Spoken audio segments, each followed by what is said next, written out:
Oh,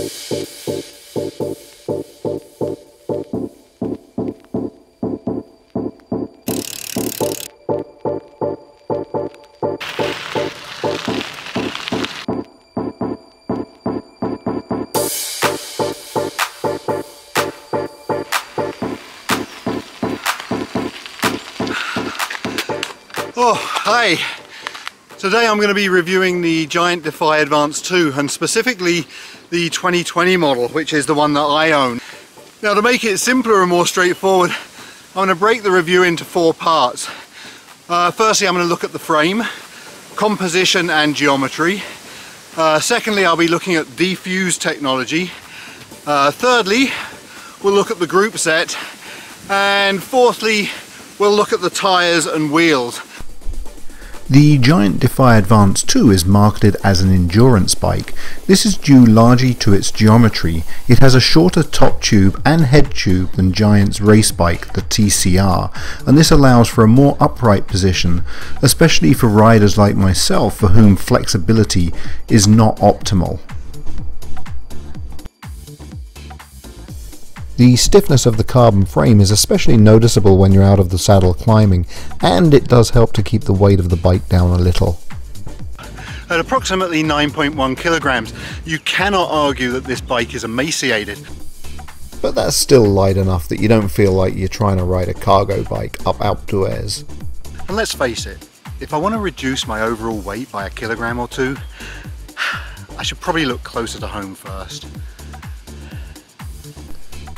Defuse technology can be found in the seat post and handlebars, which work together as a system to absorb shocks and vibrations, improving performance and comfort and reducing fatigue. The seat post has approximately 12 mm of flex to add smoothness and comfort on rough roads and gravel.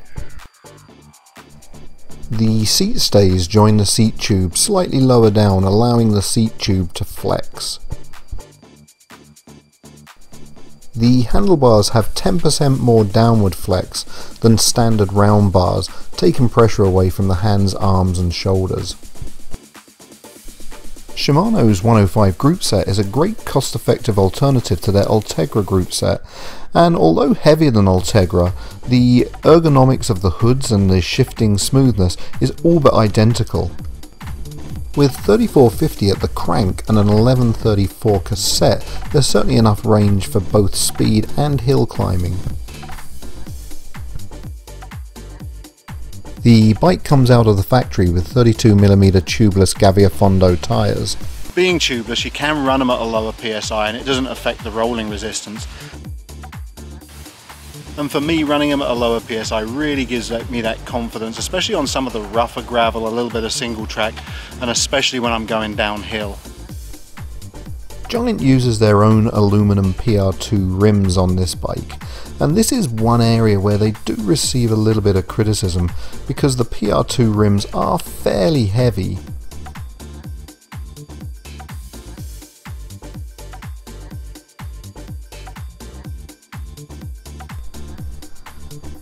For me, the Giant Defy Advanced 2 is a superbly versatile bike. It's certainly fairly fast on the roads, and it's not too shabby on hills either. And while it's designed and marketed as an endurance road bike, it's also perfectly at home on the gravel. In an ideal world, I guess I'd have a different bike for every different situation and every different discipline, but that just wouldn't be practical, and I don't think I could justify it either. So this bike has really helped open up my horizons. It's allowed me to go further than I thought I'd ever be able to go, and even a little bit faster, and it's also allowed me to ride on different surfaces as well. So if you're looking for a bike that can do just a little bit of everything pretty well, then this would be a really good option for you.